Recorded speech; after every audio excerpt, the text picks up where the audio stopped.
So at Luneblaze, we truly believe that understanding a framework is just the first step. What really matters is how it's brought to the life in the classrooms. And we know that implementing something as comprehensive as NCF can sometimes feel a big task. That's exactly why we host these monthly webinars to make this journey easier, clearer, and more practical for each one of you. Each session is carefully designed to provide the right kind of support, from breaking down complex ideas into simple, doable steps to sharing hands-on learning examples and that the schools can adapt in their own settings. So our webinars bring you the direct access to experts who have years of experience working in curriculum design, pedagogy, and educational transformation. They help bridge the gap between the policy and the practice, guiding you with insights that work in the real school environments. Beyond that, we focus on the practical application, ideas that make teaching more engaging, assessments more meaningful, and learning more joyful, especially in the foundational and the preparatory stage. And perhaps the most rewarding part is the community that we are building here. Educators from across the country and the globe learning together, exchanging ideas, and inspiring one another to create a better learning spaces for the children. And yes, just like always, every participant receives a participation certificate for acknowledging your continued effort and commitment to the professional growth. So as we now move ahead, let's introduce to our the speaker for today, Dr. Deepti.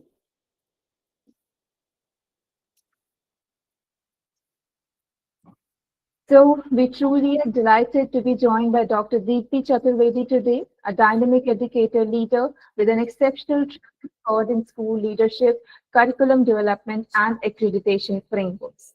Dr. Deepti, currently serving as the principal of Silicon City International School, where she continues to lead the innovation and deep commitment to holistic education. With over 2 decades of experience in teaching, academic planning, and leadership, she has worked extensively with CBSE, SQAAF, NABIT, and NEP-aligned initiatives, empowering educators across the country through her engaging workshops and training sessions. She is a resource person of CBSE, a Rajya Sabha Fellowship Awardee in 2022, and the Principal of Innovation Awardee, South Zone winner by IIT Delhi. Dr. Deepti brings together the academic excellence and practical insight in every initiative she leads. Her expertise in the curriculum mapping, experiential learning, and the school audits makes her guidance invaluable for us, working together to align their practices with the national curriculum framework. It's an absolute privilege to have her with us today, and we are definitely looking forward to her insights on effectively implementing the NCF for the foundational and the preparatory stages. And now, these early years can truly shape the future of learning in our schools. Let's see how that can be possible.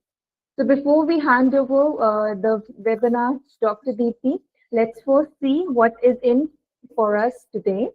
The sequence of today's webinar, where we'll be first, discussing about the Sustainable Development Goals, SDGs, setting the larger context of how global priorities connect with the quality of education we deliver in the schools.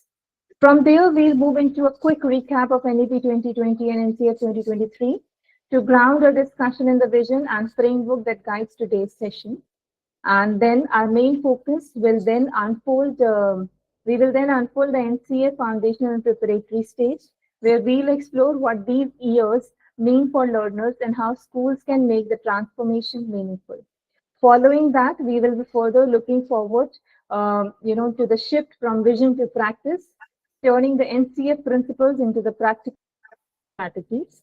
We'll also see how NCF aligns with the SQAAF, creating a unified path for the schools towards both quality and compliance. To bring these ideas closer to reality, a case study will be shared, offering insights from the practical implementation. We'll then open the floor for our first Q&A session, giving you a chance to engage directly with ma'am. Afterwards, we'll cover the updates on CBSE inspection and the SQAAF self-assessment guidelines for the year 2025, which are highly relevant for us, the schools who are preparing for the road ahead. So you'll also hear about how Luneblaze assists schools in implementing the SQAAF effectively, making the journey smoother and more impactful. And before we close, we'll give you a glimpse of upcoming SQAAF webinar series, and finally we'll end with another round of Q&A, ensuring your key takeaways. So with a great pleasure, I invite Dr. Deepti Chaturvedi to take the session forward. So over to you, ma'am. Thank you so much. Thank you so much for the warm welcome and giving me this opportunity to interact with learners in such a vibrant topic. I hope I am audible to all. Yes, ma'am, And you are. just a piece of advice for the attendees that although you are muted and your video I can't see, but still keep the session alive through your messages, through your text, so that at least I could understand what is your takeaway for whatever we are discussing. And that will give me an idea what exactly any kind of clarifications or anything in between if I have to put in. So kindly keep the messages rolling so I can get the insight of what is happening. First of all, as she also mentioned very clearly, that education, the quality education is one of the global initiatives which is definitely needed. And that is why in the SDGs also, which was actually adopted by United Nations in 2015, we are having this as the fourth goal. SDG is your sustainable development goal. We all know about it. Overall 17 are there, out of which quality education is there. Now, when we talk about quality education, as an educator, I believe that every term which is used, the terminology, the vocabulary is very important. So suppose I'm saying the word quality in terms of education. Now, exactly what comes to your mind? Can you just give me few ideas through the messages? Can I get it on the chat? What comes to your mind when we listen to the term quality education? What quality means over here? What we are trying to achieve when we are saying quality education? Any responses? I always start the session and I say only two types of students do not respond. Either you understood everything or you understood nothing. So you decide for your category, but I would like to hear the responses quick and rolling. So when we say quality education, basically, according to me, education is something which is there for the development of the learner. When we are talking about the development of the learner, it has to be holistic. Holistic means physical, mental, academic, in all, social, in all the possible ways. So are we catering this quality education is a big question for all of us. And that is why NCF, NEP, SQAAF, and all these tools are devised to get us to that level, what we call as quality education, right? Okay, finally, I got an answer. Education catering to the needs of all types. Yes, we call it as a differentiated or inclusive education, you can say. Can we move on to next slide? So quality education is going to have many dimensions. Okay, safe, supporting, inspiring, inclusive, even differentiated in terms of learners' expectations. So there are going to be multiple dimensions. All together will give you that quality education. Before we move further, first of all, we need NEP 2020. We all, in bits and pieces, we all actually know what exactly NEP 2020 stands for or what it is trying to deliver. So just a quick overview. The first one is the structure, the reworked structure, that is 5 plus 3 plus 3 plus 4. Very quickly, what is this 5 plus 3 plus 3 plus 4? Let the messages rolling. What is this 5 plus 3 plus 3 plus 4? Any idea? What does 5 stands for? Kindergarten and 1 plus 2. Correct, Neha. Yes, foundational. And after that, the 3 is 3 to 5. Perfect. So basically, as in the beginning only it is shared with you, we will not call it primary, we will call it preparatory, Deepika. So as it was shared that we are going to focus on the first two dimensions, not dimensions, I'm sorry, the first two stages of curriculum, that is foundational and after that preparatory.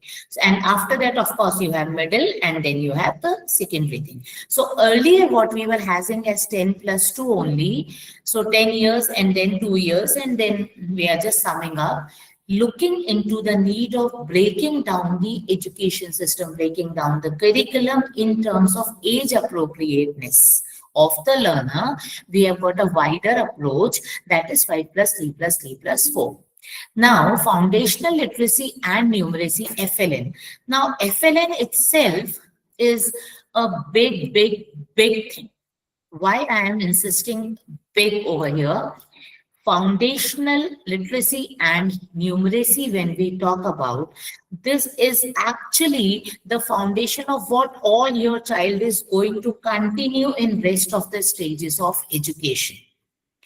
For example, if you look at yourself, or like if I talk about myself, when we started studying, and very early stages when I started teaching somewhere in 2001, maybe don't judge my age from there, but yes, that time, we were like, okay, when you are starting with LKG, you start with 1, 2, 3, 4, A, B, C, D, and simple rote alphabets and all.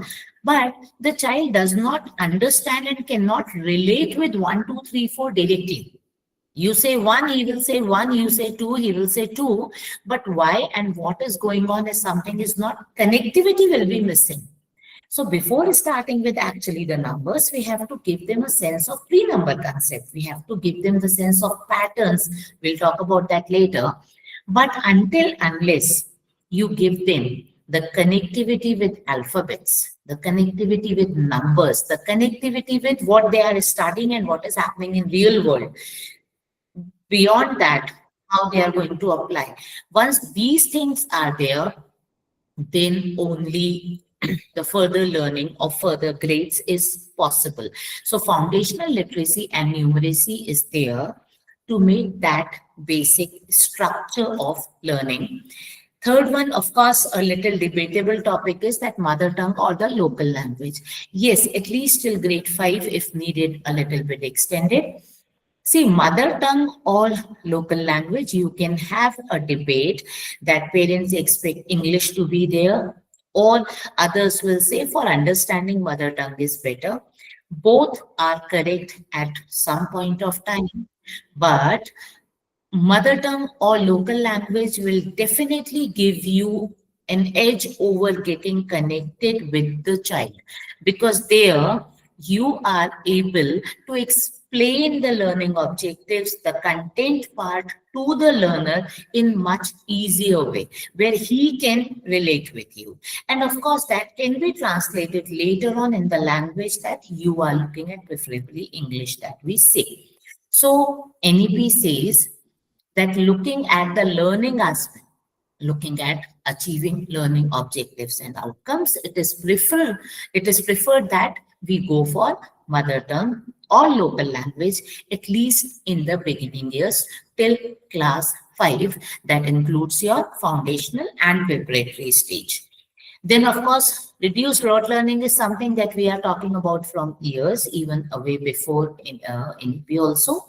More hands-on experiences, more of experiential learning, and more of competency. One quick question that I actually ask in every session, if I'll get an answer without Googling, that would be very good. What are the 3 aspects of when we talk about competency? When we say the word competency, what does it actually include? Anyone, very quick? What does competency actually include? Any idea? When we say the word competency, skill is just one dimension of competency. Attitude, correct. What 3 if I say, so 1 is a skill, 1 is attitude. What more? Behavior is attitude only, Neha. What more? We have around 25 participants from outside, right? Only Neha and Deepika, no. Others are also there. So I would like to have the responses from all. Competency, one aspect is a skill. The other one is attitude, which is one more. That is a part of competency. See, it is knowledge. Perfect. So competency is actually knowledge, skill, and attitude. If you say you are a good teacher, right? So you should, or you are a competent teacher, you should have the knowledge of your subject. You should know the skills of teaching. And finally, you should have the correct attitude of being a teacher. Then you will be a competent teacher. Now, competency-based pedagogy is where you are not only enhancing the knowledge part of the child, but also you are giving the necessary skills, life skills or subject related skills. Apart from that, you are giving them the correct attitude, the social skill, what you can say in some aspect. If they are going ahead with science, the scientific aptitude, these all are the things that will make your competency intact. Correct. So NEP says that we have to go away with your rote learning and rather focus on that you are enhancing the competency of the child in terms of knowledge, any which ways we are sharing, but we should also work on the skill and the attitude part of the child, right? Then very important aspect that NEP has brought up is about integration of arts, sports, and vocational skills into the mainstream curriculum. The purpose is to make your curriculum more involving, evolving, and engaging for the learner. Because if it is only the text part, the content part, the question answers, definitely we have seen the result of such kind of education. Okay, so when you are integrating arts and sports or vocational skills, that will give the learner the confidence that even if the child is not continuing for higher studies, he or she is having a skill that can help them to earn their livelihood. So NEP is introducing vocational skills at early stages so that the child can decide also which skill he can be better with, and then of course can take it up further. Assessment reforms is a very, very huge shift in terms of, see, usually when we take assessments, we as teachers, we do it from ages, and we are very good in taking assessments at times more than even teaching. We are good in making question papers and cutting the marks and giving red remarks everywhere. That is what an assessment, when you talk about assessment to a child, this kind of picture will come, at least the old ones. Now, looking at the generation, number one, looking at the productivity of the type of assessment that we were doing from so long, number two, assessment reforms were very much needed, what NEP has brought up till now. Now, assessment reforms, when we say, see, while I am asking you to give me the responses through chat continuously, it is a kind of formative assessment. I'm just trying to figure out that what I'm trying to deliver, is it reaching to my audience or not? Your audience is your learner, right? So formative kind of assessments are done all through your teaching process just to understand whether what you are trying to deliver is reaching out to your audience or not. Nothing else. And so that you can bridge the learning gaps. If I'll find that any of us sitting over here is having some kind of query, I would like to address that query when I am discussing the thing. That is formative assessment, which is heavily introduced in NEP 2020. Apart from that, it is talking about competency-based evaluation also, evaluation. Now, when it is competency-based evaluation, you are not only evaluating the knowledge. You are preparing your rubrics, you are preparing your ways and means also to evaluate the skill part and the attitude part. How is the child in group activities? This rubric will help you to understand the attitude of the child, how the motor skills are there with play modeling. That will give you the skill kind of assessment over there. So assessment reforms are actually a big shift in NEP 2020 because you are assessing the child not only for question answers. You are assessing the child also for the skill, also for the attitude that the child is going to carry. Why is it relevant today? Because as I told you, the generations, education is something that is ever evolving thing. It will evolve with the kind of changes you have in society. The same way the education is going to evolve. Correct? So you can't apply and adapt the methods that were used 10 years back or even now 5 years back also. It's like year by year, CBSE is coming up with change paper patterns. CBSE is coming up with new recommendations, new kind of competitions, storytelling coming in pedagogy, and so many things are happening because it has to be in alignment with the thought process of the present generation, the kind of learners that you are going to receive further. Okay, so if you have to choose one, can you answer the question which is there on the screen quickly? Learners, please buck up. I would like to have more responses on the screen. Otherwise, it will be one-sided kind of session. I'll finish it first and go and finish. No, I don't want this kind. So better, if you had to choose one of the most transformative reform of NEP 2020, which would you will choose? Can you just give me on screen in chat? So can I have the next slide, please? FLN. Okay. Can you be more specific? What in FLN? FLN itself is a huge domain. Can we have the next slide, please? Apart from in FLN, can you just be a little more precise? In the previous slide, we were talking about NEP 2020. Now, NCF or National Curriculum Framework. NCF is a broader framework. It's a more of a policy document, out of which NEP is defined as an executive document that can be implemented, executed with our organizations, with our schools. So when we talk about NCF, it is kind of blueprint of implementing the vision of NEP 2020.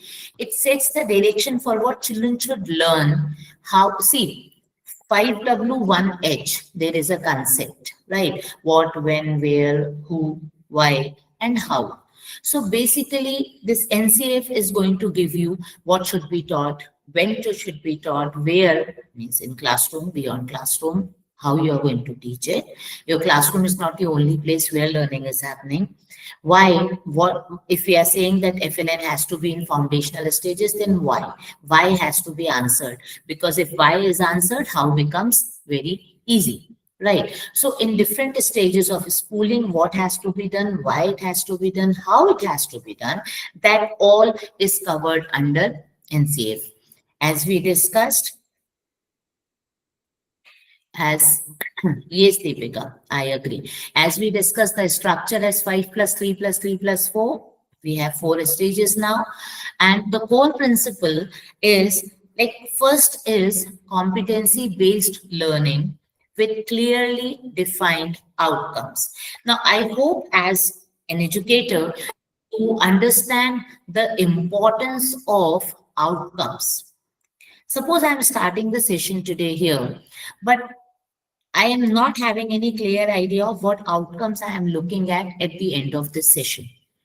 Honestly speaking, the session is going for a waste because I do not understand. I can read out the PPT, I can explain the terms, but until unless I don't know what my learner should carry at the end of the session, if the outcome is not clear to me, my delivery is definitely going to be impacted. I hope as an educator, you agree with this. Give me a thumbs up if you agree with this. So as soon as you also enter in your class, or as principal, if you want your teacher to enter in class, you would be definitely finding it easy when your teachers know the clearly defined outcomes of that particular session that they are going to cover. So core principle is that it has to be competency based. I will again tell you, when I am saying competency, it should include knowledge, skill, and attitude. When you are taking a child into science lab, or when you are taking a child outside for a physical education activity, you are not only giving them the knowledge for that particular activity, apart from that, you have to give them that particular skill also and the attitude of how to behave. They can't be same in a science lab and in a dance room. Correct. In a library, the attitude is different. The skills that are needed are different. So competency-based learning is where teacher also know what exactly is expected as outcome of that particular activity or the session or the class that they are planning for. The second one is foundational literacy and numeracy, as we discussed earlier. See, the problem, a very common, I'll give you an example, and I hope most of you will agree with this. When you start teaching maths in class 5, especially I'm talking about class 5, because most of the typical kind of problem sums are introduced in class 5, that your area, perimeter, and these kind of things, right? Children are very much comfortable with when you give them the direct calculation or the operation related questions. But as soon as the problem sum starts coming, children get confused. They are not able to understand the problem sum. And in our feedback to parents, what do we say? Your child is doing calculation properly, but the problem sums are the issue. Problem sums are not the issue. The issue is the language. The child is not comfortable with the language part. The child is not able to understand what is written in that problem sum, so he is not able to interpret the question as well. So FLN is something which is going to address this particular issue. Right. If you are increasing 20 by 5, the visualization has to be created. That what do we say when we say increase? It depicts addition. So that number sense, I'm just giving simple, easiest examples. It is something way beyond. Like when we talk about pre-number concept in foundational literacy, we don't start with numbers. We start with patterns and colors, kind of a warm-up for them. And then slowly we move on to rest of the things. So my point is that FLN is going to give them the base, the understanding of number, what exactly a number or increase or a decrease or a number line stands for. Parallel to that, the language is going on. So if they are reading a problem sum in mathematics, they can relate it with their number concept, and then they are. So this problem that you face in grade 5 or 6, or when they go further, that they are not performing good in maths, or they are not able to write answers in social studies, these are not the maths or social studies problems. These are the problems of language. So FLN will help you in those problems in senior stages if you have FLN in place in your foundational stage. Mother tongue, as I told you, is medium of instruction in early years for building the connectivity with the learner to give, you can figure out, especially not in your metro cities, but just go to the tier 2 cities, especially. There are children who drop out. They fear from education. Even if they don't drop out, they are scared of studies, especially when it goes to science or when it goes to social studies sometimes, or even any subject, honestly speaking, because they are finding it difficult to understand the concept. If they don't understand the concept, they don't get marks, and they are running away, escaping from its studies, because report card is going to give them only the scoldings and the slaps. But the problem is the child is not dumb sometimes. The child is not understanding the language what you are speaking. That's it. So if you start with local language, help in concept building, and once the child regains the concept, regains the confidence, that time you introduce with another language. A slow shift from mother tongue to the language that you are preferring will build the confidence of the child. And then he will be prepared to take up what you are trying to deliver. So local language will help you in that case. Learning to be holistic, flexible, inclusive, and integrated. These are the terms we talk a lot about. I do not know to what extent we actually implement, but it has to be this way. You are not taking a child only for giving them question answers or feeding them with the textual knowledge, but it has to be seen in terms of their physical development, their social development. If they can present themselves well, if they can adapt to any scenario that is given to them or suddenly they are in, then it comes like, okay, that development, the holistic part is being captured here. art, sports, vocational skills, life skills. Today's, see, you can't expect now the learner only to be academic. They have 2000 optional, what to say, jobs or occupations. They have different kinds of interest, and there is a saturation in your traditional market of academics and job scenarios. So to let them the kind of challenges they are going to face in future, you have to give them the vocational skills and the life skills, which is very much needed, and assessment reforms, as we discussed in the previous slide also. Can I have the next slide, please? Now, NCF 2020-23, I'm sorry, if we continue and we talk about the foundational and the preparatory stage, your foundational stage goes from the age of 3 to 8, typically covering till grade 2 and your Anganwadis and Balvatikas, whereas NCF for preparatory stage is going to cover till grade 5. There is a basic difference in these two stages, where in the foundational stage, you are talking more about preparing the learner, as the name says, foundational, preparing the learner with the foundation of education. You are not putting them directly into the book knowledge or writing skills, and no. You have to prepare the foundation of what they are going to face in the further years. You know, that is the biggest, what to say, mistake as an adult we do, right?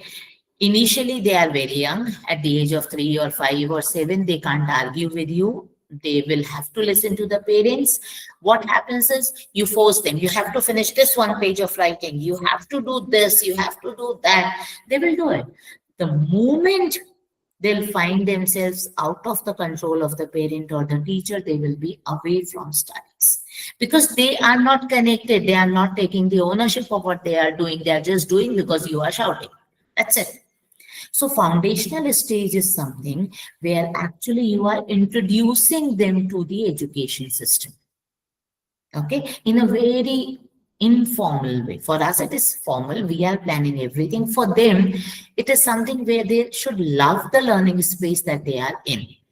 Then when it comes to preparatory stage, that time what we will do is we will just enhance the skills what we have given in the foundational. So FLN is going to be more strong, textbooks will be introduced, subjects will be differentiated, the pedagogy will be more activity based and learning oriented. So there is a smooth shift from one stage to another stage. Can I have the another slide? So basically NCF is, when we are talking about, NCF is going to give them that opportunity where we know that how you have to take a child of 3 years to 4 years, 5 years, and how the transition has to happen from different stages. There is a question, can we have the answer fast from the learner's side? If you are sleeping, good morning, have a cup of tea and listen to me. So can I have the answer on screen from learner's side? The question is, what is the key challenge of the current assessment system? As I told you, as educators, we are very good in taking assessments, right? But what is the major challenge you feel out of the 4 that you have in front of your screen? Can we have the answers? Assessment provides meaningful feedback. Preeti Singh, how is it a challenge? If it is providing a meaningful feedback, how is it a challenge? It should provide a meaningful feedback, I believe, no? Anyone else with the answer?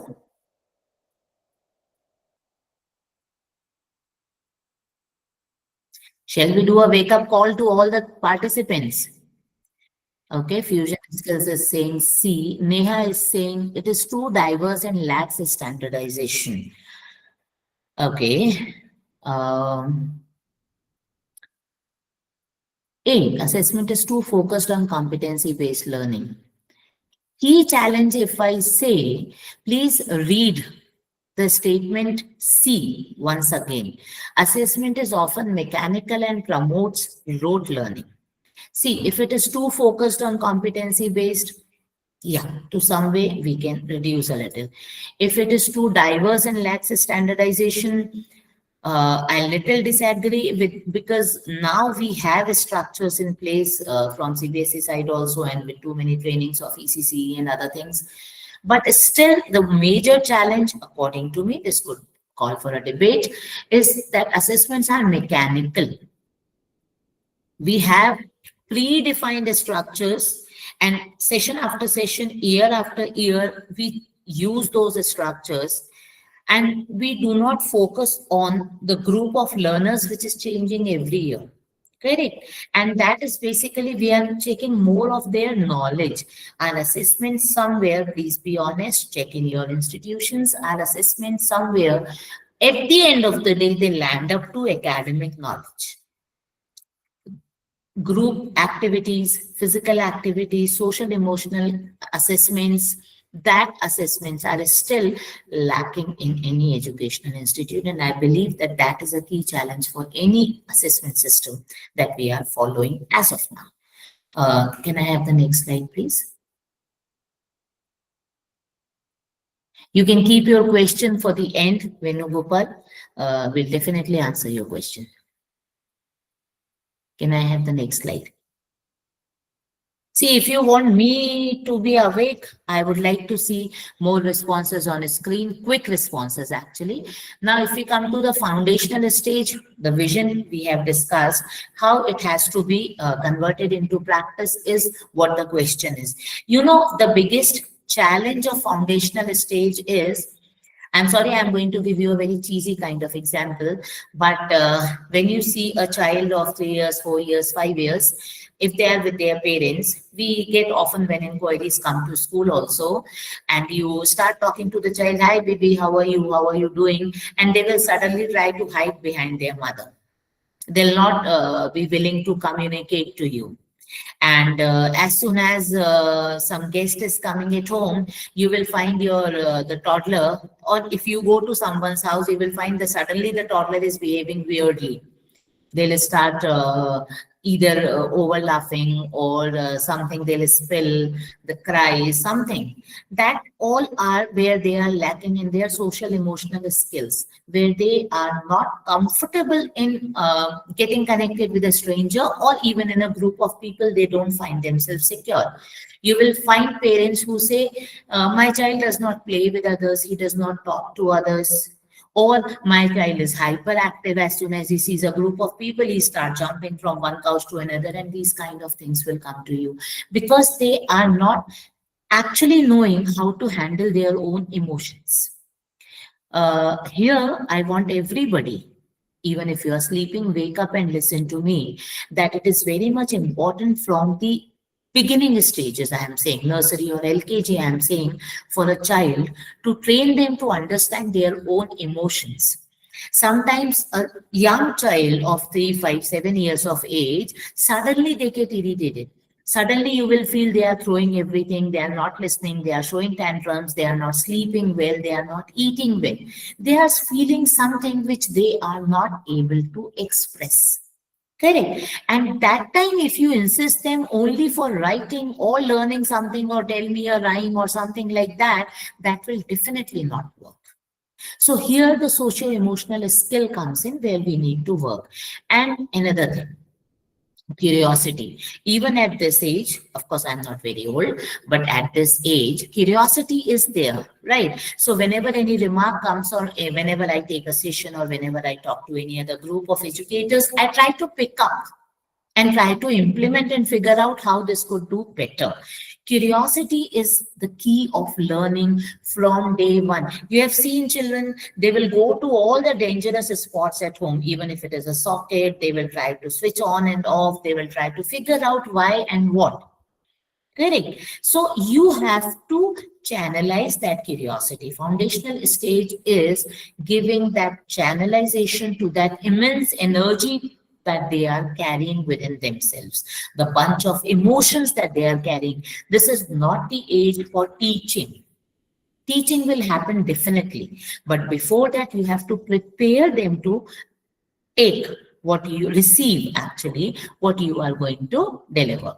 Your goals are, of course, the physical development is there.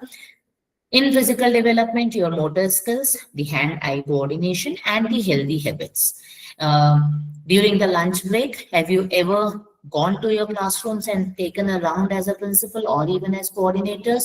You will definitely find too few children who are picking out the vegetables and keeping it out and then eating rest of the food, which is of course not healthy. How much water are they drinking in school? Do we have water bill? Are we giving the habit of drinking water? Are we giving them the habit of exercising well? These healthy habits. Then of course socio-emotional, as I told you, empathy. Can they learn, sit with each other? Can they feel about each other? Can they react to different kind of scenarios, the positive values, what kind of language they are using while conversation, the cognitive development. If my ma'am is saying that put yellow after red, why ma'am is saying that? Have we seen red, yellow, green somewhere else also? So that kind of logical thinking, the curiosity, observing things around and then reacting onto it. Language and literacy. Again, when it comes to languages, again, those who are sleeping, kindly wake up. There is a system that we call as LSRW. All language teachers must be aware of it. So you talk about listening, then you talk about speaking. Once you listen to me, then only you can talk to me in terms of speaking. Then you can read, and finally comes writing. Unfortunately, we follow the reverse and we start with writing. Right? A is where the language starts. No. First, they should be able to understand what you are saying. They should have the listening capacity.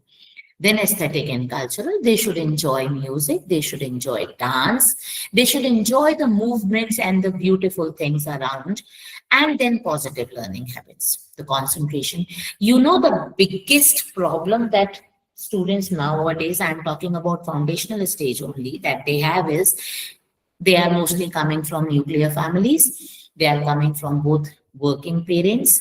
They don't have that kind of interaction at home either, or other way around, they only have two parents, mother and father at home, mostly the single child, and they don't get to see any other face.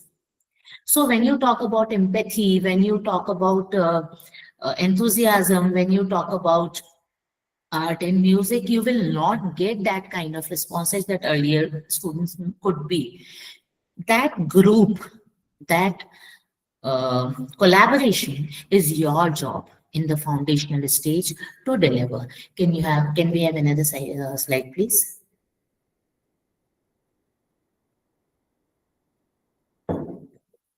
So what we can do is, first of all, your pedagogy has to be play-based. Now again, please underline this. We are saying play-based does not mean that it is only for playing. If you are playing, there has to be an objective behind that playing. Okay, you have to take a ball and put it in a bucket.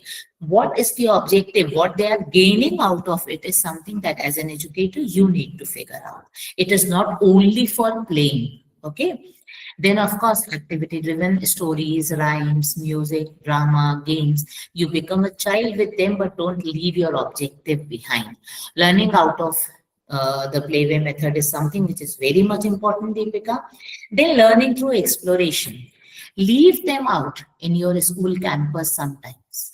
Ask them to collect what they are getting. Let their hands be dirty. It's okay. It's okay. Let them explore the ground. Let them explore the types of leaves they have around, the types of birds they have around if you have a big campus, the types of stones, the pebbles that you have on ground. Let them collect it. Let them discuss and compare some, like if they have, maybe I have with me only, like two types of stones I have right now on my table, right? This one is having a smooth surface colored, or this one is having little rough surface here, but it is flat, it is uneven in shape. They can talk about shape, sizes, surfaces, rough, smooth, this and that, when they will collect the material around. Give them that exploration. That will give them the curiosity. And then at home, when they will be sitting on their bed, they may say, while rubbing on the bed sheet, this is smooth, but the sofa cover is rough. So they understand the difference. You don't have to give them the opposites in English. Say opposite of rough is smooth. They will learn on its own. That is what is needed in foundational learning. Art and conversation into daily routine. Conversation is, I believe, is the key of everything, I tell you. If a student can't talk to teacher, learning will never happen. If a student comes to you sharing with you what he did last evening in his language, and if you can respond in his or her language, that is where learning is happening, especially in foundational stage, because they have too many things around them. Believe me, you think like a child. Please think like a child of 4 years. You have been sent to a school, to a new campus, 30 children around you. Teacher is telling you back to back, blah, blah, blah, do this, do that, and coming home now, sleep, you have to do homework, get up, don't watch this only, eat this only, don't go there. They don't understand what is happening around them. They don't understand. They have something, they want to play in water or they want to go out for cycling, and you are saying about weather or heat or this or that. They don't understand what rubbish is going around them. If they can talk to you, you can definitely work on their curiosities, on their observational skills, on their social skills, on their healthy habits. And first of all, you will gain that confidence. They will gain the confidence on you. And then when you talk to them about shapes, patterns, numbers, this, that, they will definitely receive it because they know what you are trying to. So first, talk to them. Conversation into daily routine is something very much needed over there. Mother tongue, we have already discussed. And of course, in foundational stages, textbooks are not needed. Minimal are needed for creating the visualization. Sometimes the strokes practices, not for sentence formations and big pages writing, never. Now, when it comes to assessment, definitely no formal exams for foundational stage, right? In place of formal exams, you can have your rubrics for day-to-day observations. How a child is coming daily to school could be your first observation. Means he is having a healthy morning routine if the child is coming to school on time daily, not missing the buses or something. Observe their eating habits during the snack time or the lunch time.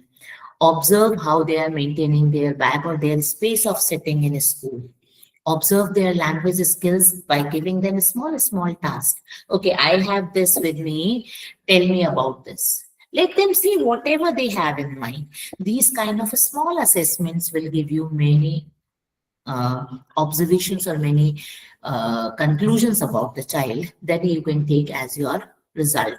Portfolios, worksheets, teacher notes, anecdotes. There are many more beyond this. Then, of course, you have to focus on learning progress. Day 1, the child was crying. Day 10, the child is sitting quietly, and by the end of the month, the child is coming forward and talking to the teacher. This is the progress in foundational stage. Marks will not give you this definitely. Feedback has to be shared regularly with parents or whosoever is taking care. Why? Because they will give you the, yes, ma'am, initially the child was doing this, but now when she is coming back home, she is putting the bag in place. She said, my ma'am has said that you have to polish your shoes. So you are giving them a skill of taking care of their chores at least. Correct. And that is where the development comes in. They will tell you, or they will say that the child is doing this, so you can take care in school. This is how the hands-on kind of assessment goes on. And child is going to be assessed again on competencies, not on the basis of academics, only in foundational stages. Can I have the next slide, please?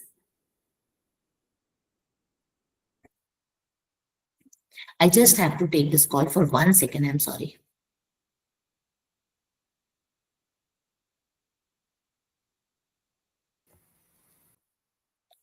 Now, in foundational stages, what exactly you can take as the practical step is, the first one, your classroom has to be designed with what all objectives we are talking about. So it has to be a creative learning corner for them, where more of picture-based things. They should not be kind of too much of text-based things. The puzzles, that jigsaw, they love to put, and that will again give a curiosity and observation skill for them. Child-friendly seating has to be there, flexible spaces you can't have that row-wise, column-wise seating for your toddlers. Rather, you can have half circle or full circle in classrooms, or sometimes sitting on floor is also good. Don't think that they will, when they are more grounded, they are more close to reality. Sometimes just give them a piece of chalk and let them explore in classroom floor only, that can be cleaned later on what exactly they want to draw or present. That will also give you a lot of insight about how the child is growing in your class. Then you have to embed daily routines for the like circle time. I hope we are following circle time for toddlers. That is the time, like simplest thing. Today is Wednesday. Yesterday was Tuesday. Tomorrow will be Thursday. Now, today is Thursday, yesterday was Wednesday, tomorrow will be Friday. A simple circle time routine for few days and they will understand the weekdays names. Correct. How is the weather today? So they will just see the weather and they will set the weather clock in class during the circle time. Simple activities. I have observed LKG child saying that, no ma'am, it is not raining, it is just drizzling, because they understood the difference that was discussed with them during the circle time. So that has to be there. Movement breaks are supposed to be there. You can't make them sit. As elders, I know most of you are getting restless in sitting. Outdoor plays are needed, mindful activities are needed. So your whole curriculum should be designed in that way. FLN, already we have discussed a lot about FLN, but the only thing here is that let it be more through storytelling. Let it be more through flashcards or activities. Please don't do it through the textbooks or writing. That won't work for the foundational stage. Then shift to continuous observations and documentation. Observation is one thing, documentation is another thing. You may observe 2,000 things. Please tell me as educator, give me your thumbs up if you agree with me. When you tell your observation to parents, they don't accept it most of the time. No, my child can't do it. If it is little negative, right? But if you have a proper documentation of whatever you want to convey, you can easily communicate it to parents. And of course, your exams will be, rather than formal, will be more informal. They also can do a storytelling. Like you tell them a story and ask them to retell the story back to you. It's a good assessment for languages. Then, of course, teachers' capacity, which is very much important because we expect a lot with teachers, but unless the teacher is trained for what they are expected to deliver, you won't get what you are looking at. And engaging parents at this stage especially is very much needed because they are very young. They are very used to their parents at this age. And that is why when you are having a positive parenting workshop, parents will also understand what exactly school is trying to do with their child. And then both of you will be on the same pace. Usually, the problem happens when parents and school play with two different teams rather than have one team and the objective is the same to work for the child. And when I'm saying when it is community, it could be your grandparents, it could be a good resource person, like sometimes a doctor, sometimes a storyteller, sometimes any native artisan person who can connect them with the society around them. So these practical steps will prepare your toddler for further stages of education. Can I have the next slide, please?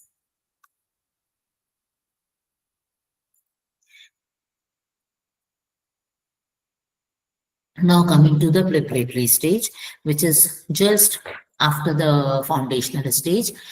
Now here, the transition has to be very smooth from play-based to little more formal learning. Not that much as middle, but of course it will be. But it should not be from the first day of the session. You have to take your time to let them adapt because usually in foundational stage, the student is coming for half a day and then from preparatory stage, you want them to stay in school till 3:30 or 3 o'clock, something like that. Please be little patient and let them adjust with the changes. Again, curiosity, creativity, and social emotional skills is something that is the key of anything else. Focus more on FLN and subject learning, differentiated subject learning will be introduced at this stage. Academics, yes, will be one goal now, more for foundational literacy and numeracy.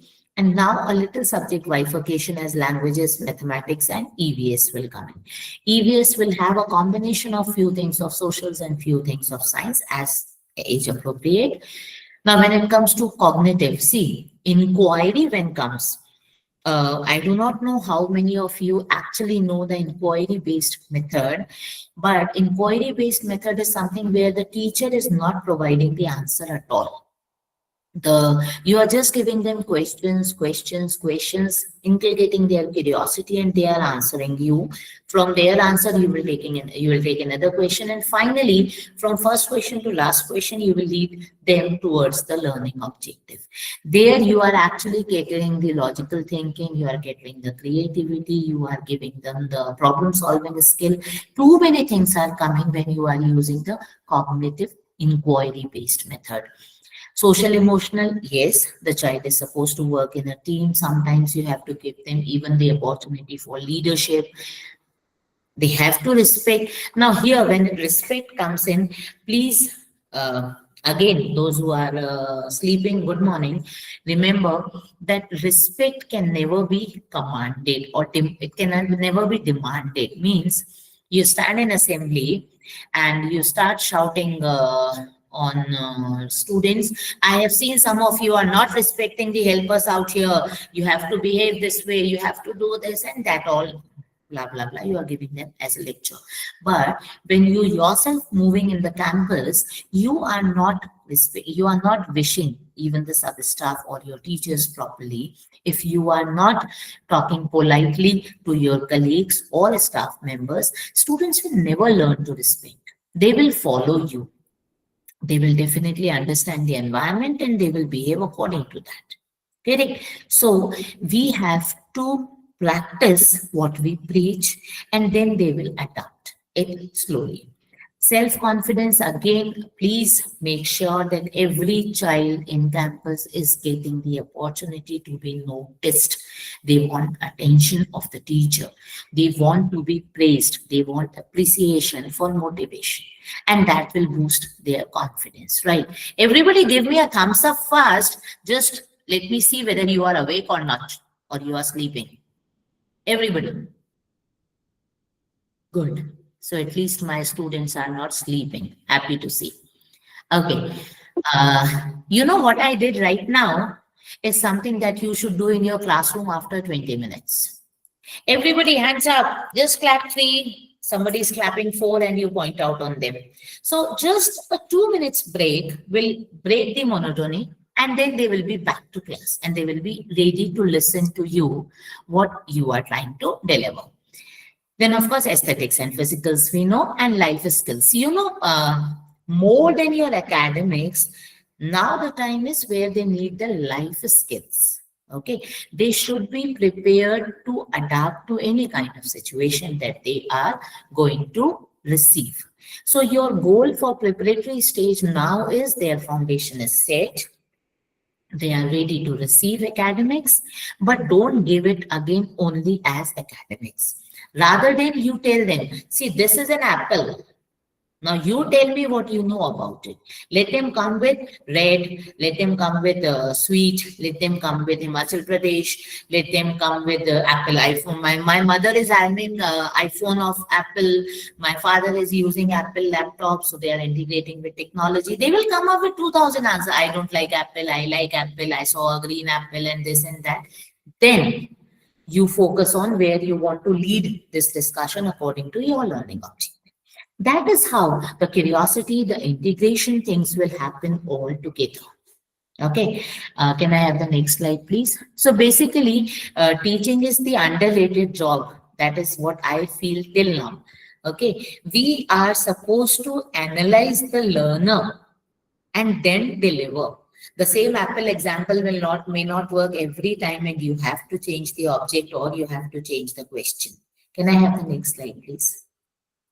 But it is up to you to understand your audience and then decide how you are going to take your pedagogy further. Can I have the next slide, please?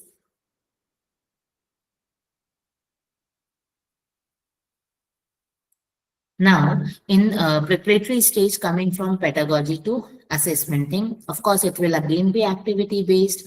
Discovery learning combined with structured lessons. This is very important. You just can't do only questions and activities. Here, you have to make them sit and prepare them for delivering something in terms of writing or structured answers. Now, here again, understand now answers are not always in the form of text.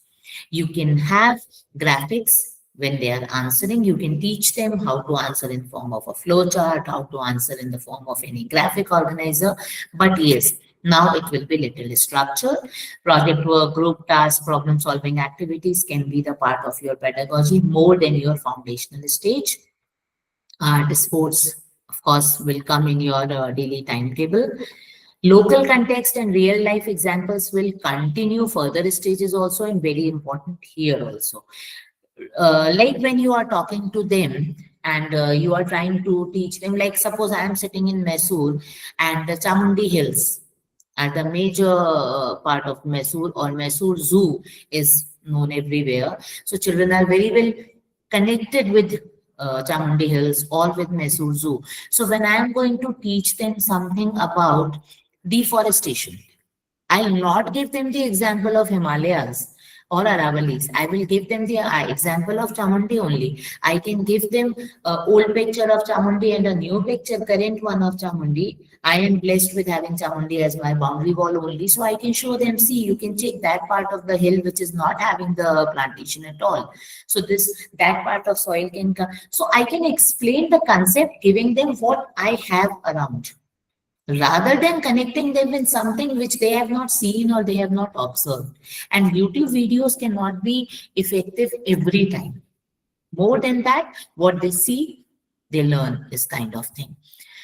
And yes, real life examples. Like, for example, when you're talking to them about healthy habits, or when you're talking to them about a nutritious plate, you talk to them what they have in dinner and or talk to them about the lunch box, what you have in your lunch box today. So if you have a chapati, what does it have? Is it having carbohydrate? Will it give you energy? Will you feel sleepy after having enough, like more chapati? Something. So you connect with what they are having around. Then peer learning and independent tasks, both are important. Sometimes children understand each other's language better than the language of the teacher. So you can support the peer learning there. Again, assessment will be formative and continuous, more in terms of projects, rubrics, quizzes, worksheets, observations, oral responses. Some children may be very good in story retelling, very good in terms of oral answers, not so good in written in the beginning. Don't force on that. You have your differentiated assessment. If a child is okay in telling you verbally, please accept those responses. They are not writing board exam. Your objective is not the marks over here. Learning is the objective here. Conceptual understanding is important, right? If a child can tell you by giving this example which one is bigger and which one is smaller, it is enough, rather than you force them to write the spelling of bigger and smaller and draw it. No, concept clarity has to be checked first. Constructive feedback. Can somebody tell me immediately what do you mean by constructive feedback? When I say the word constructive feedback, what does it actually mean? What do you mean by constructive feedback? No responses. Good morning. What is constructive feedback?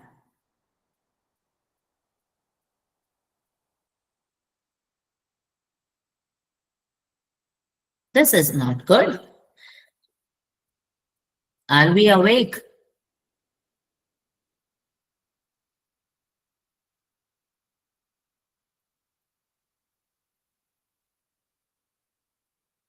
A feedback which benefits a child in his and can we be little less formal? We always don't have to be in definition mode. The questions will be discussed later, Anupma and Varsha Gupta. I want to understand the meaning of constructive feedback.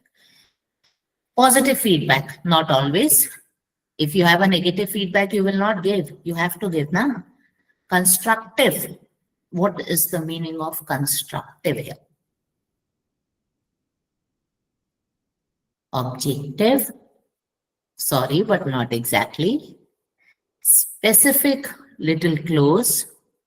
Constructive is something trying to convey negative in a positive way. Yes, this is correct, which motivates the child to do better, of course.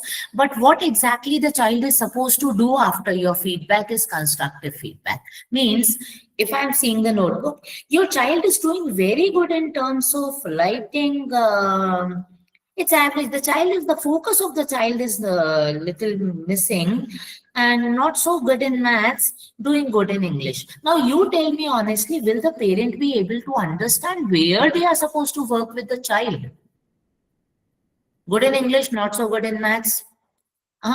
You can tell them you have to do little writing practice in English. That will improve the handwriting. Rest, the child is doing very good. But when it comes to maths, the child is not performing well in terms of counting. So let us give him some more counting practices with the household objects at home also. That is constructive feedback where the parent exactly know what they are supposed to do after the feedback. Child is not so good in maths, will not let them anywhere. They will not understand what the child is lagging behind, where the child is lagging behind, and what they are supposed to do. So give them a kind of suggestion along with your feedback, what the child is supposed to work upon. That is constructive feedback. Can I have the next slide, please?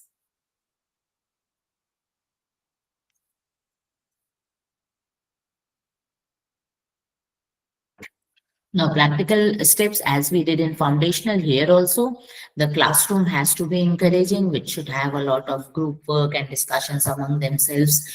There is a beautiful word which is there in the first column, that is ownership. You know, if you are sitting in this session because your principal or your school has asked you to attend a session and give them a certificate that you have attended a training, you will not take the ownership of the learning of the session because you are interested in the certificate only, not in the learning part. Same happens with the child. If the child is not feeling involved in classroom, not engaged with the learning activity, he or she is there in the classroom only because parents have forcefully sent the child. She will not take the ownership of the learning at all. Ownership of the learning will happen only when the child is involved, only when the child is engaged in whatever is happening and he's feeling something he's gaining out of it. Gaining is not always heavy thing. He's enjoying the learning also is something where ownership will come in. That you have to make sure as an educator with the kind of learning environment that you are going to design. Then, of course, FLN, we have from basics, you have to move on to the advanced part. So maybe from counting, you will move on to number line. You will, rather than in between or after, you will move on to the jumps in number line and addition and all will come in. So you will move on to the little advanced content. And FLN will go with math, science, and languages also. As I told you, the problem of social studies in later stages is not always the problem of social studies. It is problem of English that is reflected in social studies. So here, the language part you have to strengthen. Project-based and experiential learnings will be introduced. Hands-on projects will be there. Clubs will be introduced now because like Eco Club is mandatory, of course, and Literary Club. Now, clubs will actually give you an idea about the interest of the child. Are they more interested in art or are they good in sports? So then you can actually cater that specific differentiated need. Child will also find it more interesting. Okay, this particular art is mine. I can perform what I love to perform. So clubs will give them that individual involvement and happiness and encouragement when they are able to choose the club of their choice. Then balanced assessment, of course, has to be there. Short written test will be there. Projects are there. Oral work, peer evaluation. There are many techniques. Your progress card will be holistic progress card for competency tracking. So again, you are focusing on competencies only. You are not focusing only on knowledge, but your assessment patterns will be more structured and little formal over there now. Then teachers development, as I told you, 2000 things we can expect a teacher to do only when the teacher is competent enough. Then parent and community engagement, as in the foundational stage, it is needed here. Uh, you can have your reading programs. Even you can have a gadget-free hour for the families mandatory and let them respond to that in the PTMs or through social media.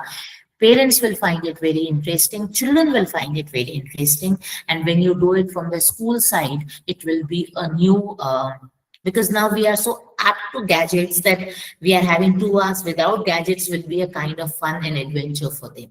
And they will be more close as a family. Their engagement in the learning process will make your task easy. Can I have the next slide, please?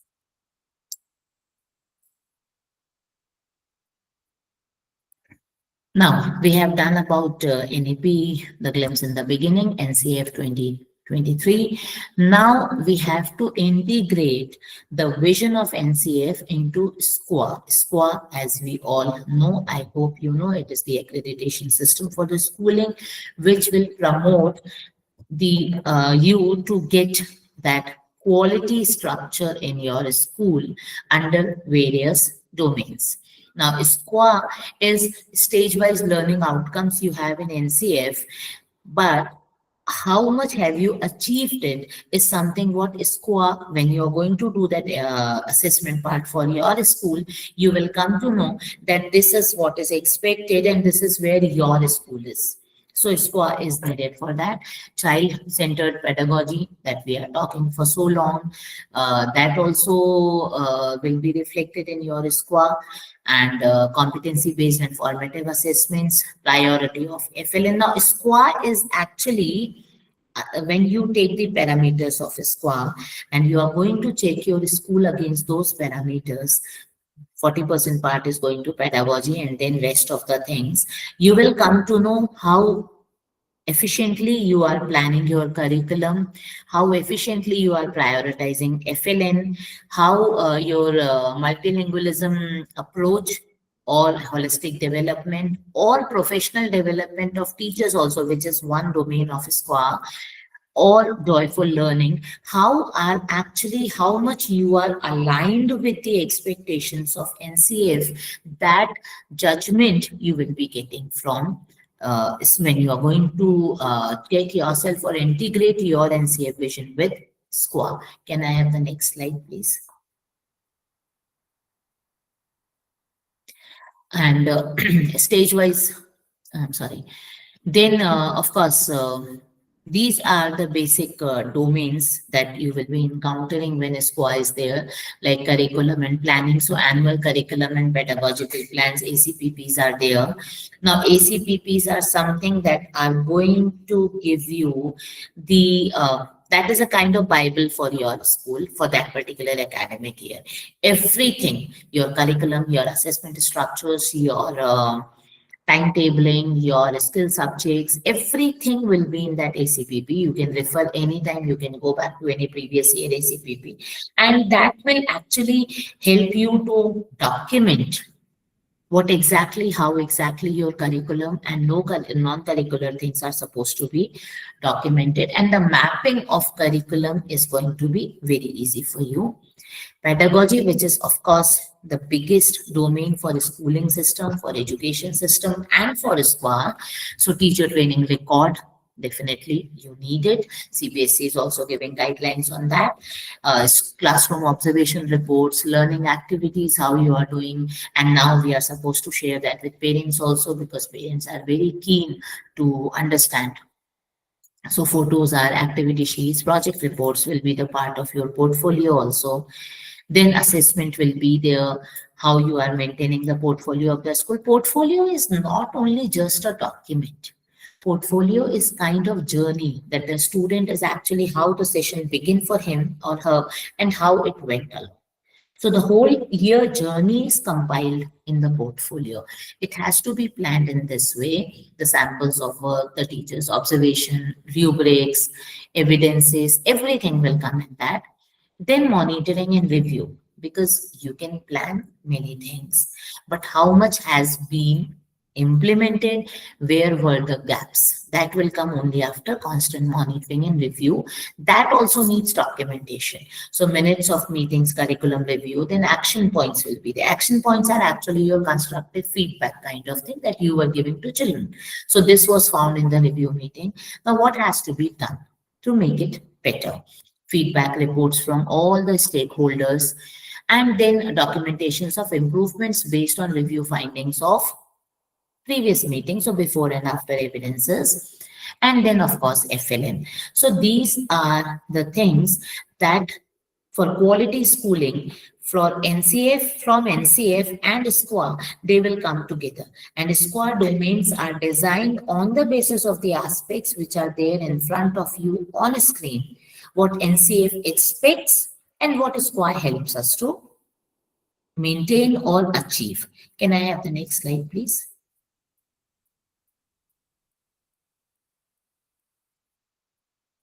Okay, again, a question. NCF 2023 emphasizes multilingualism in early stages. What is the recommended approach? Can I have the answers from learner's side?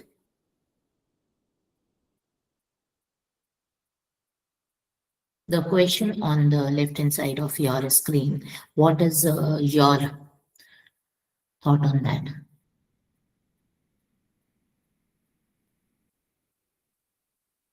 See, without language, correct language, of course, your inclusive education, your holistic development, your cognitive development, nothing will happen if your language is not being implemented with effective approach.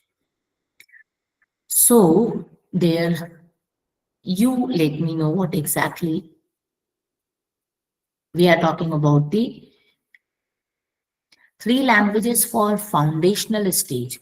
Yeah, foundational stage is still kindergarten and grade 2 only. Don't you think it is going to be little confusing for them when you are going to have 3 languages for such a young age? I leave it on to you, but this is just what I believe. That they are not even comfortable with one language and we expect them to learn 3 languages at that age till grade 2. They are very young to adapt with different kinds of languages, I believe. Any other response?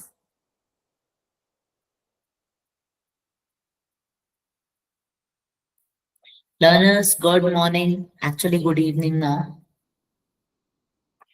Time for evening tea. If you want to have your tea fast, answer first. According to me, C could be the correct approach because mother tongue will help them to connect. But at the same time, I understand that the school will struggle to cater in the mother tongue of each child. So again, it depends little bit on every school's available human infrastructure, how you are going to. But just insisting on English or insisting on one state language or giving them 3 languages altogether would be rather difficult for that young age to manage. Can I have the next slide, please?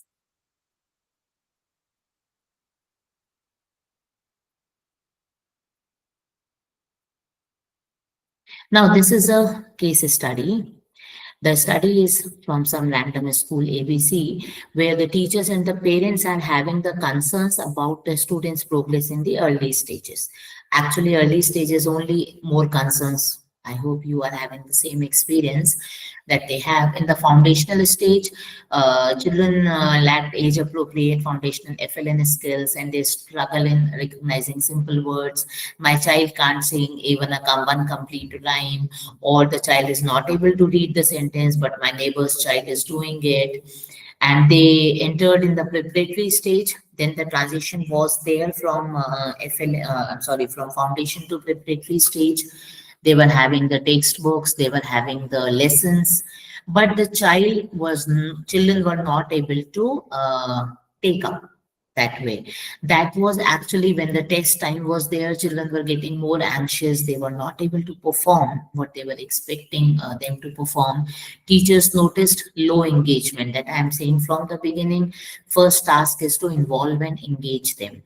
Assessments captured marks but failed to provide a true picture of child learning because we were only checking for knowledge. Parents began voicing dissatisfaction, questioning the effectiveness of the school's early education program. So this was the issue one particular school was facing in terms of foundational and preparatory stage.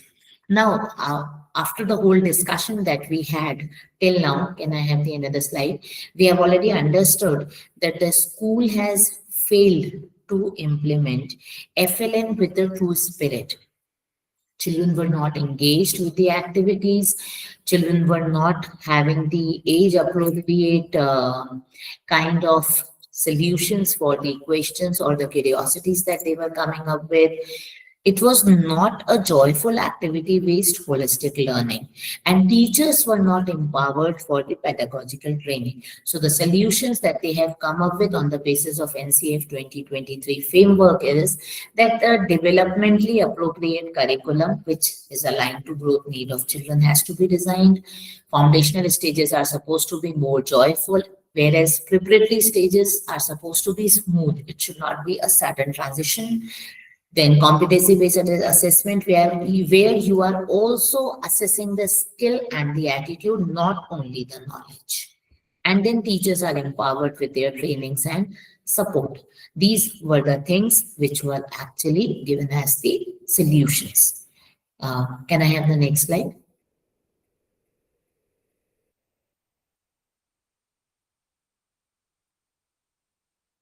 So then it was these solutions were implemented. There was circle time. We discussed about that. Play-based learning was implemented. Storytelling was taken in home language where children can connect better. And progress was tracked through portfolios and observations rather than the formal test or assessment.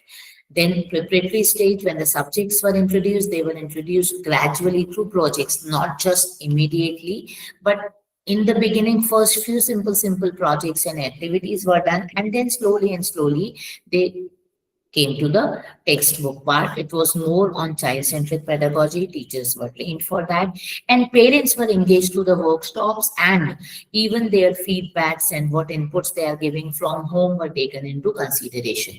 Then your outcome will be, that is expected, is that literacy, numeracy, confidence, social skills, what all we are talking about throughout the session. Obviously, when we are trying to involve the child, when we are trying to involve the community and the parents, rest of the things will fall in place. Can I have the next slide, please?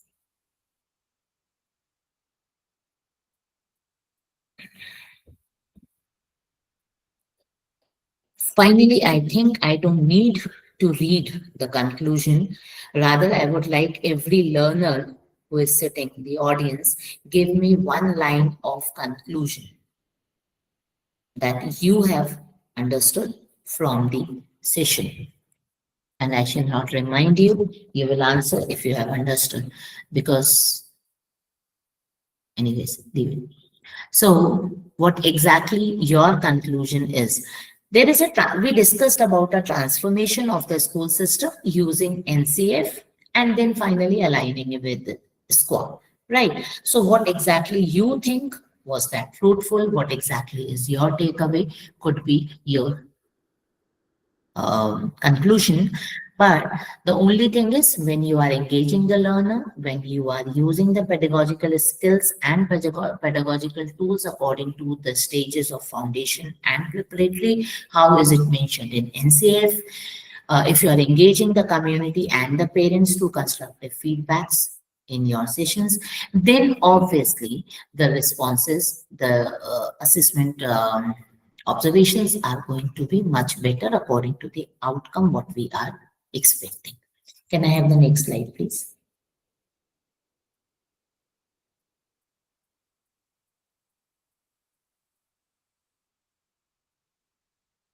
I think now this is for the audience and you. I'll rest my case here. Yeah. This is the question answer round. Audience, if you have any question, so you can please drop it in the chat section.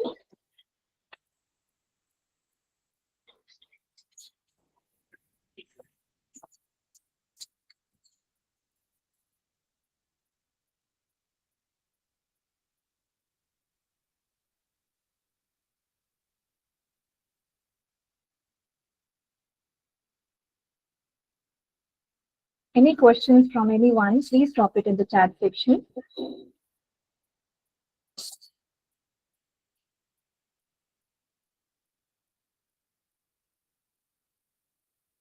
The session is going good then. I think we should continue ahead with the further slides. Yes.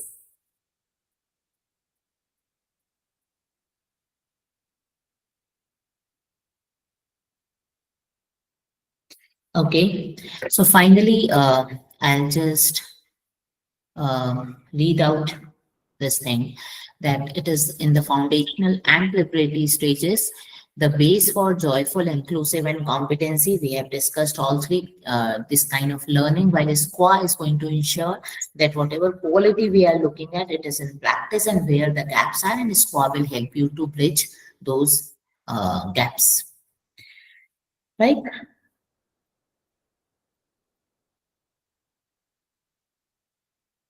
Can I have the next slide? Yes.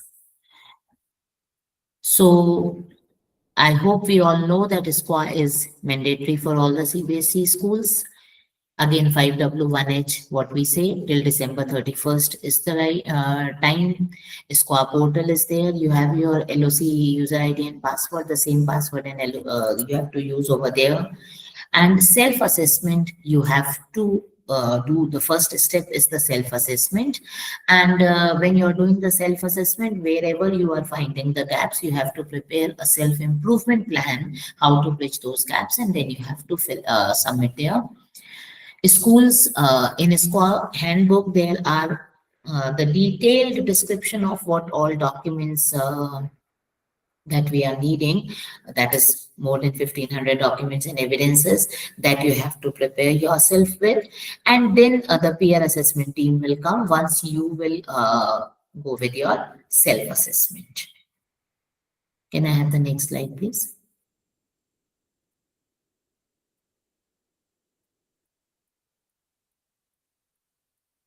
Now, CBSE inspection is something which will be a random selection of, like, all schools who are submitting immediately will not be inspected. It is something what one process is from CBSE side. Another one could be when you demand for it. And of course, when you are going for the extension of affiliation, that time also that can happen. And the purpose of SQAAF inspection is basically to promote the self-improvement, because once you are doing the self-assessment, you yourself will come to know where all the gaps are, and then you can have your self-improvement plan. It is going to be process-oriented, not person-oriented. So what kind of processes you are applying in curriculum and pedagogy and safety and security, teachers development, that all will come. It is a continuous and ongoing process. Once you have given the self-assessment and it is all done, it's not like that. It has to evolve every year and keep on going like that. All CBSE and non-CBSE schools are coming under this, and provides the detailed self-improvement descriptors. When you go through the SQAAF handbook, you will get your self-improvement descriptors are there. So if you're doing this, then you come under this category. If you're doing this, you're coming under this category. That kind of descriptors are very clearly defined. So you can decide which category you fall in and where you need to land later. Self-assessment tools and schools capacity building things that support you will be given. Assessment will be self-assessment, and then the peer assessment. Peer mentoring also will be there, that will be guided from CBSE side.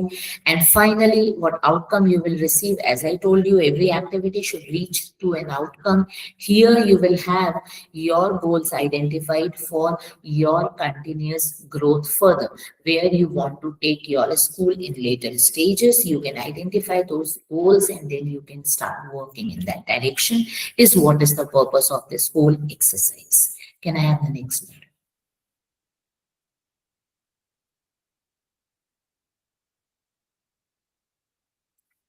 This was the circular 7th February 2025. You can read it, and the link is also there. So you can actually take the user guide or whatever doubts to some extent that can be clarified through this particular circular that your school must have received.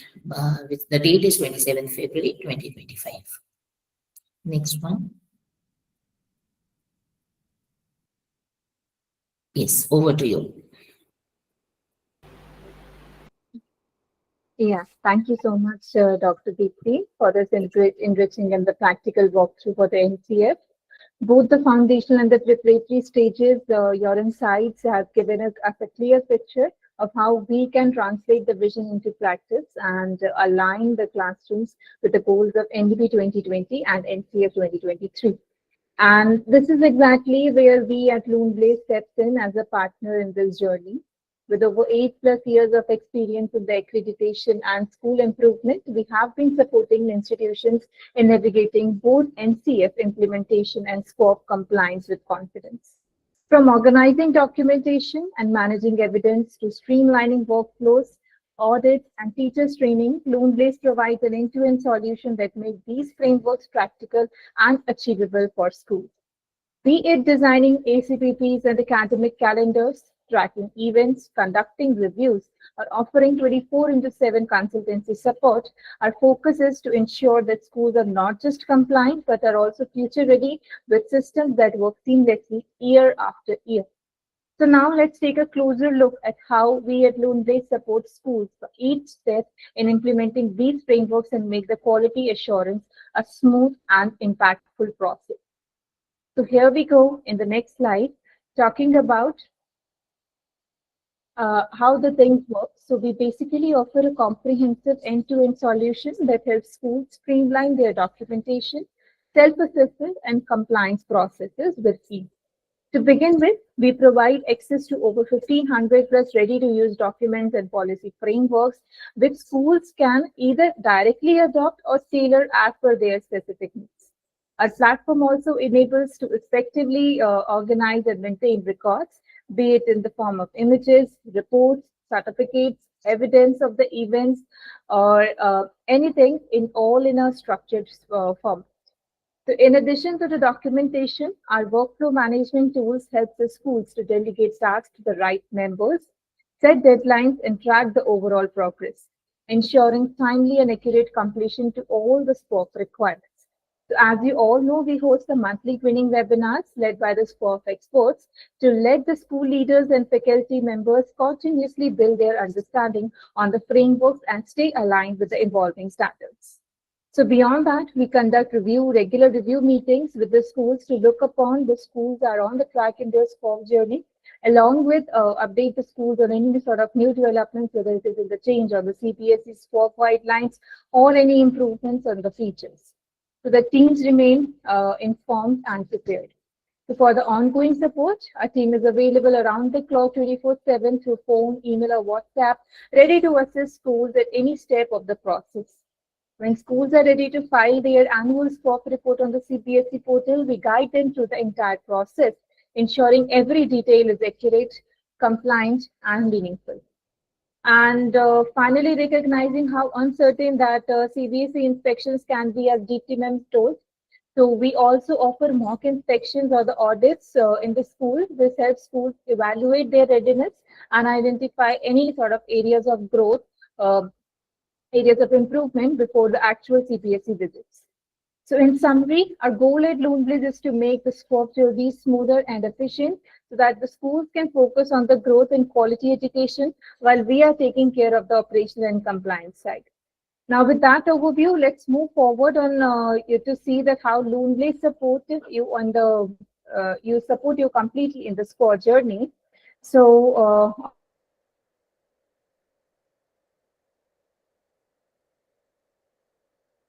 on the screen, you can see we are sharing a QR code and the direct link you can use to create your free demo account on the Luneblaze portal. This trial access will remain active for the 7 days, and it will give you access to to the subdomain 1.1, that is curriculum planning under the SQAAF framework. And if you'd like to have a more detailed experience, so you can choose to book a demo. It will be a one-on-one personalized demo session with you, where our team members will walk you through the platform, answer your questions, and show how it aligns with your school-specific needs. So feel free to scan the QR code or head on to the luneblazeportal.com and to sign up and begin exploring. We'll also be sharing the relevance in the links in the chat section shortly. So finally, we truly hope that today's session, along with the hands-on opportunity, gives you a clear understanding of how Luneblaze simplifies SQAAF implementation, making the entire process not just easier, but more meaningful and sustainable. So moving ahead with the next part of the session, we are proud to share that we are partnered with 100 plus schools in India and outside in Dubai and Nigeria, supporting schools in different locations from the pan-India. And this is something we can see on the screen. So we have clients from the GD Goenka, Chinmaya Vidyalaya, Father Regional Group of Schools, and many more across India. And we are also privileged to support the schools, many schools in Dubai and Nigeria even. So we genuinely look forward to extending the same level of commitment and support your school as well, helping you make the SQAAF journey structured, stress-free, and impactful. So if you'd like to know more or explore the Luneblaze portal, you can definitely love to connect with you. Please reach out on the numbers on your screen and we are there to help you out. So moving ahead, as we have discussed wonderfully about how the NCF Foundational and Preparatory Stage, how we can align them in our school practices.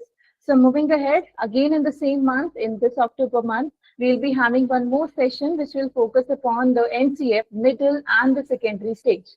So we again warmly invite you all to join us again for that session also. It also promises to be just as insightful and enriching as today's one, diving deep into one of the most curriculum frameworks. So mark your calendars and we truly look forward to welcoming you again with the same energy and enthusiasm as today. Finally, moving ahead, let's see to the question answers that we have now. So Dr. DP, there was Ms. Deepika Kohli who wanted to talk about the implementation part. So she was asking, can we have some insights on the integration of different learning at the foundational stage? I'm sorry, but your voice was not clear in between. Can you just... Okay, sorry. Is it clear now? Now it is better. Okay, so Dr. Deepika Kohli was asking that can we have some insights into the integration of differentiated learning at the foundational stage?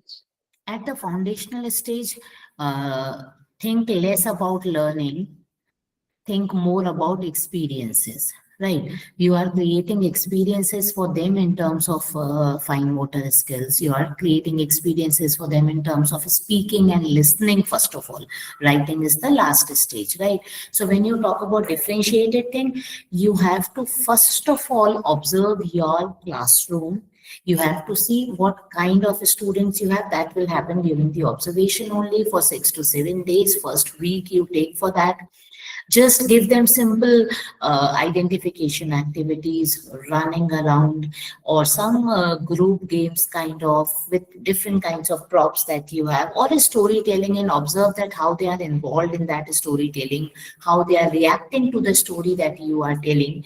Based on that, you decide the group of children who are overactive, the group of children who are less active, and the group of children who are ready to take the things the way they are coming.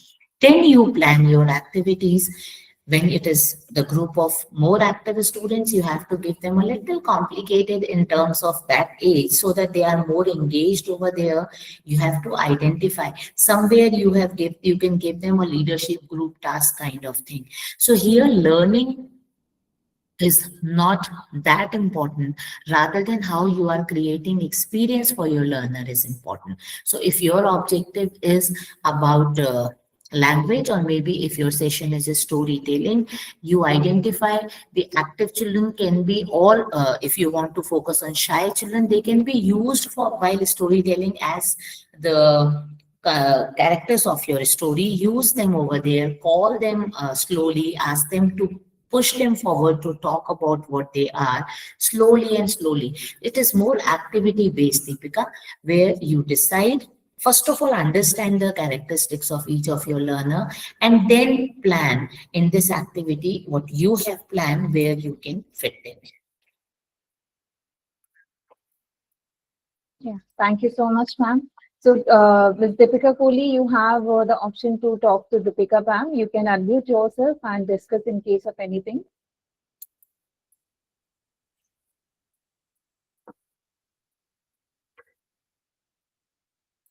She has thanked in the chat box. We can go to next question. Yeah. So, other participants also, we have the, you can access your mic sections and you can interact with Dr. Deepti in case of any questions or discussions.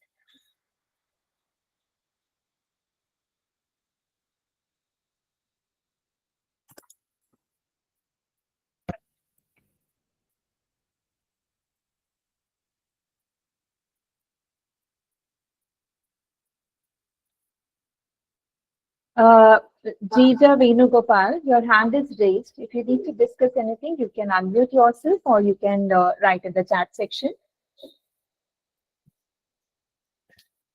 Jija Venugopal.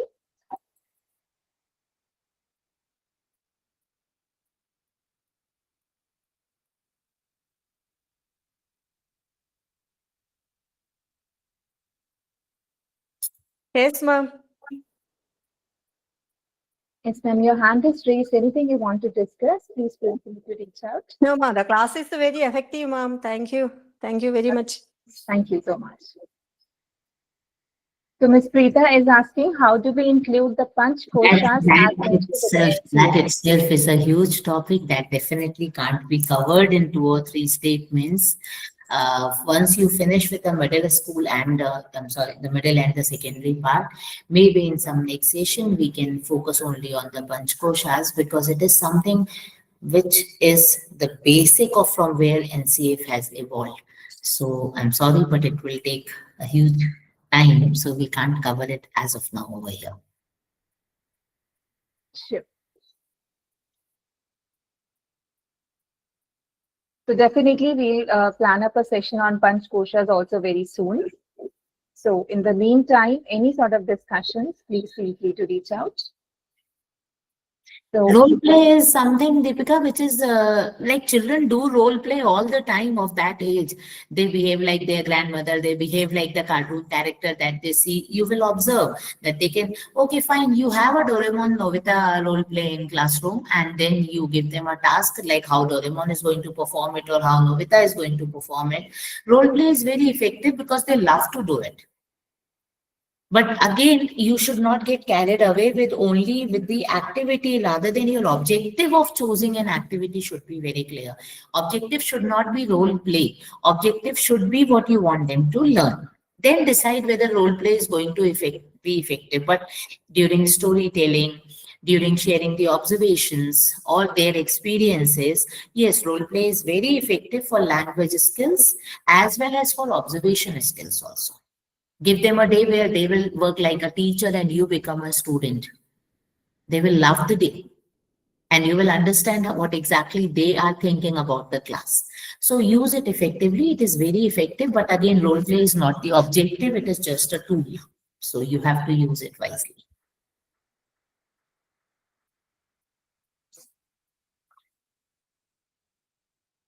thank you. Thank you so much. Any other questions from the audience?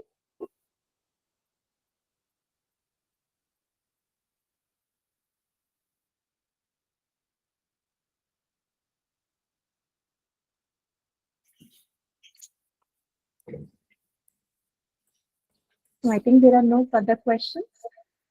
So let's move ahead and wind it up the session then. Ma'am,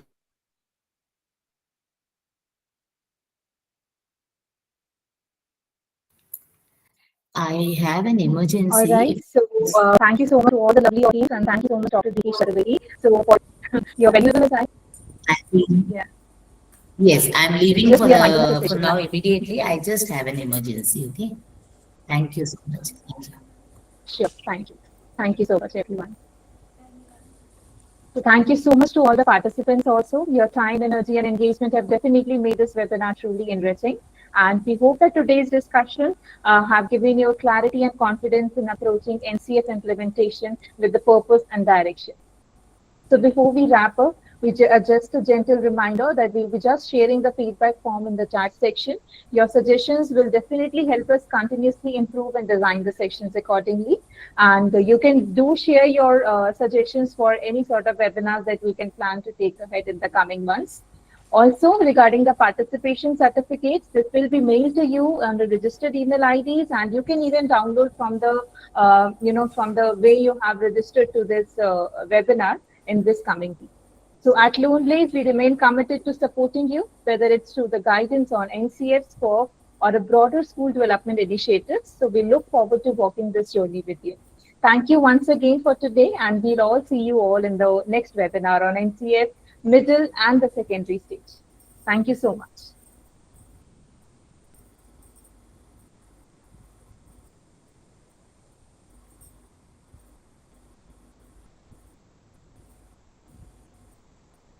आप जब आए थे तब ये शुरू हुआ अब आपका आते मतलब अभी 1.5 घंटा 1.5 घंटा हो गया Thank you so much, participants. Please keep your mic on mute. Ms. Preeta.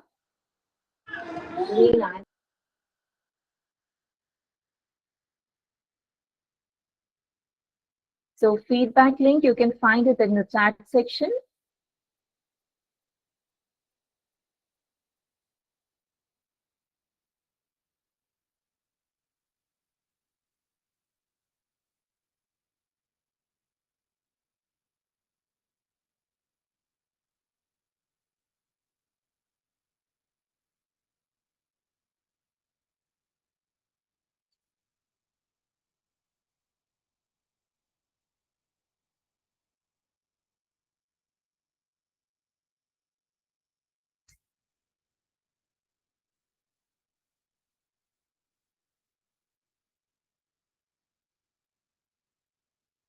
Thank you so much, Kevin sir.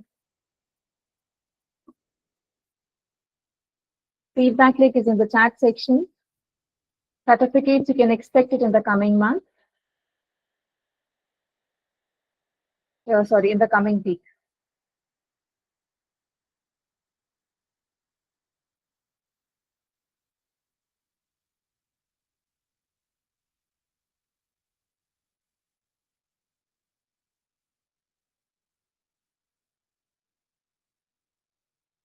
The link is opening, ma'am. Please click on it.